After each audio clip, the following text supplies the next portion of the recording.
இயேசு கிறிஸ்துவின் இனிதான நாமத்தில் இன்றைய ஆவிக்குரிய சிந்தனைக்கு உங்களை அன்புடன் வரவேற்கின்றோம்.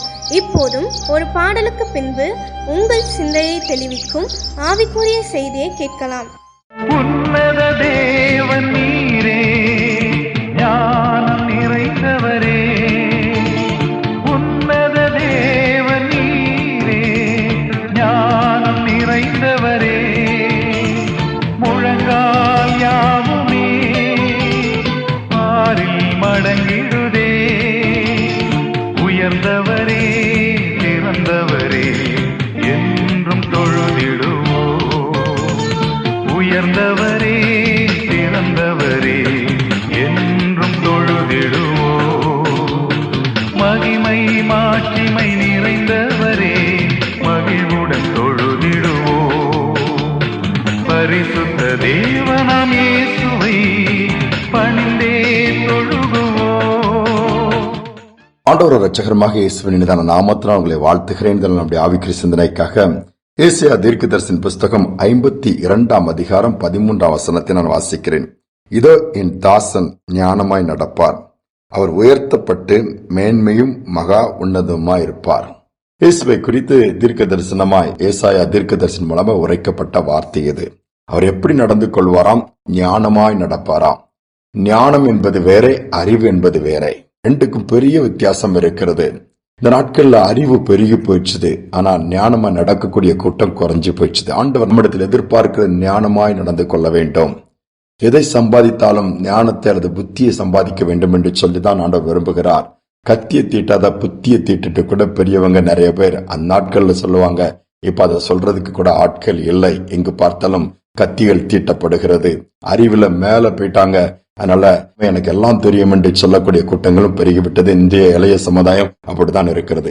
இயேசுவை குறித்து சொன்னது அப்படியே யோவான் 8 அதிகாரத்திலே பார்க்க முடியும். வாசித்து பார்ப்பில் என்று சொன்னால், இயேசு இருக்கும் பொழுது அவர் என்ன பண்ணுகிறார்? இரக்கத்தை குறித்து, மனதுருக்கத்தை குறித்து, மன்னிப்பை குறித்து பூமியில் இந்த நாட்களை பேசி வருகிறார். ஆனால் நியாயப்பிரமாணம் என்ன சொல்லுகிறது? கண்ணுக்கு கண், பல்லுக்கு பல், கைக்கு கை என்று சொல்லி அப்படித்தான் அந்த மாதிரி பழி வாங்கக்கூடியதை சொல்லும். இவர் பிரசங்கிக்கும் பொழுது என்ன பண்ணுகிறார்? இதற்கு நிறைய எதிர்ப்புகள் இருக்கும் பொழுது கூட இவரை குற்றம் கண்டுபிடிக்கும்படியாக ஒரு கூட்டத்தார் விபச்சாரத்தில் கையும் களமாய் பிடிப்பட்ட ஒரு ஸ்திரியை கொண்டு விடுகிறார்கள். இயேசு என்ன சொல்லுகிறார் பாப்பா? இவர் மன்னித்து விட்டாலும் மோசேயின் நியாயப்பிரமாணத்தை மீறிவிட்டார் என்று குற்றம் சாட்டுவார்கள். ஒருவேளை நீங்கள் கல்லெறிந்து கொள்ள வேண்டும் என்று நியாயப்பிரமாணம் சொல்லுகிறதே, அதை செய்ய சொன்னாலும் இவருடைய உபதேசம் மன்னிக்கும்படியானதா இருக்கிறது, மறக்கும்படியாக விட்டுக் கொடுக்கக்கூடியதாய், இரக்கம் பாராட்டும்படியானதா இருக்கிறது. அந்த உபதேசத்திற்கு அது எதிராக அமைந்துவிடும் என்பதும் உண்மைதான். எந்த முடிவெடுத்தாலும் அது தவறாகத்தான் முடியும். சரியான ஒரு காரியத்திலே மாட்டி விடுவதற்காக இயேசுவிடம் இதை சொல்லுகிறார்கள். ஆனால் இயேசு ஞானம் என்ன செய்தார் தெரியுமா? மோசே நியாயப்பிரமாணத்தையும் கையில் எடுக்கவில்லை, இவருடைய பிரசங்கத்தை கையில் எடுக்காமல் மாறாக கீழே குனிந்து எழுதுகிறார். உங்களில் எவனாவது ஒருவன் பாவம் செய்யாமல், குற்றம் செய்யாமல் இருந்தால் முதலாவது ஒரு கல்லை எடுத்து அந்த ஸ்திரீயின் மேல் எறிய கடவன். எல்லாம் பாக்குறான், யார் தவறு செய்யாம இருக்கிறா? தான் கல்லெல்லாம் கீழே போட்டுட்டு போயிட்டாங்க. இயேசு நிமிர்ந்து பார்க்கிறார். அந்த ஸ்திரீ பயந்து போய் நிற்கிறார். உன்னை குற்றம் சாட்டினவர்கள் எங்கே என்று கேட்கிறார். எல்லாம் போய்விட்டார்கள். நான் உன்னை ஆக்கினைக்குள் தீர்க்க விரும்பவில்லை, இப்போ இனி பாவம் செய்யாதே. மன்னிக்கிறார். இனி பாவம் செய்யாதே என்று சொல்லி அட்வைஸ் கொடுத்து அனுப்பிய. இதுதான் ஞானம். யோசித்து பாருங்கள், எவ்வளவு அழகா ஆண்டவருடைய ஞானம் வெளிப்பட்டது. நாமும் ஞானமாய் நடந்து கொள்ளும் போது பல பிரச்சனைகள் வருவது தடுக்கப்படும். பிரச்சனைகள் வந்தாலும் அதில் தீர்வு காண முடியும். ஒரு விமானம் பறந்து கொண்டிருக்கிறது. உயரை பறந்து கொண்டிருக்கும் போது திடீரென்று சொல்லி அந்த விமானின் முன்பாக இருக்க டிஸ்பிளேல ஒரு ரெட் ஒரு அலர்ட் கொடுத்துட்டே இருக்குது, பிளிங்க் ஆயிட்டே இருக்குது, ஏதோ ஆபத்து என்று சொல்லி. திடீர்னு உயர பறந்துட்டு இருக்கும் போது என்னடா திடீர்னு ஆபத்து காண்பிக்கிறது, அது இன்ஜினில் ஆபத்து வருகிறது.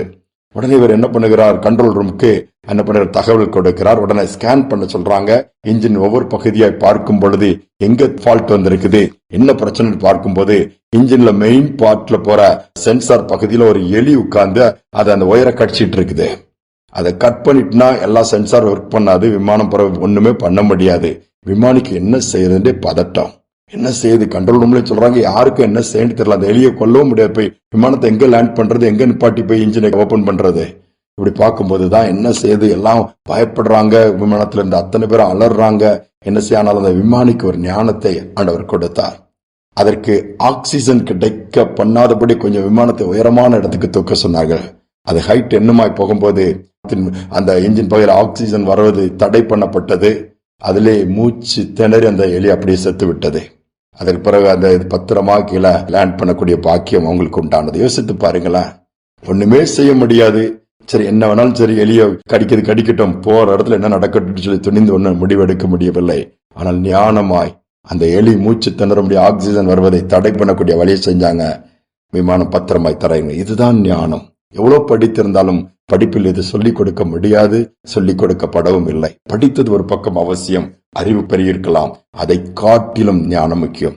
ஞானமாய் நடந்து கொள்ளும் பொழுது ஆண்டவர் என்ன பண்ணுகிறார்? எல்லாவற்றிலும் நமக்கு ஆசீர்வாதத்தை கட்டளையிடுகிறார். ஞானத்தில் குறைவுள்ளவனாய் இருந்தால் தேவனிடத்தில் கேட்கணும். ஆண்டவர் தான் ஞானத்தை கொடுக்கிறவர். அறிவு உலக காரியங்களிலிருந்து, படிக்கிற புத்தகங்களிலிருந்து, அனுபவங்களிலிருந்து வரும். ஞானம் தேவனிடத்திலிருந்து வரும். இந்த ஞானத்தை பெற்றுக்கொள்ள ஜெபிப்போம். எங்கள் அன்பின் தகப்பனே, இந்த நல்ல நாளுக்காக, தருணத்திற்காக நன்றி செலுத்துகிறோம். எவ்வளவா ஞானமாய் நடந்திருக்கிறேன், ஞானமாய் எல்லாவற்றையும் உருவாக்கி இருக்கிறேன். ஞானம் அறிவென்கிற பொக்கிஷங்களா நீ வைத்திருக்கிறேன். இந்த நாள் நம்ம எல்லாருக்கும் எங்களுக்கு வேண்டிய ஞானத்தை நீங்க கொடுங்கப்பா. நமக்கு பயப்படுற பயம் இருந்தாலே ஞானம் ஆரம்பமாகிவிடும் என்று வார்த்தை சொல்கிறது. எல்லாவற்றிலும் ஞானமாய் நடந்து கொள்ளக்கூடிய பாக்கியத்தை கொடுங்க.